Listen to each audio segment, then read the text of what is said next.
मोहतरम नाज़रीन आदाब, जी टुडे न्यूज़ में आप सभी का खैर मक़दम है। रियासत तेलंगाना की तमाम ग्राम पंचायतों के मुलाजिमीन के लिए रियासती वज़ीर आला रेवंत रेड्डी ने बड़ी खुशखबरी सुनाई। 92,351 ग्राम पंचायत मुलाजिमीन को हर माह बाकायदगी से सरकारी मुलाजिमीन की तरह तनख्वाहें अदा की जाएगी।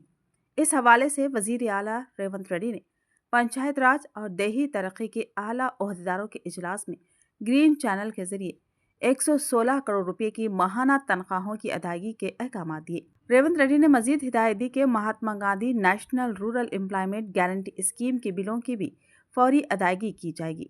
उन्होंने बताया कि रियासत में गुज़िश्ता साल अप्रैल से तकरीबन 1.26 लाख रोजगार के काम अंजाम दिए जाएंगे, जिनके बिलों की अदायगी में ताख़ीर नहीं होनी चाहिए।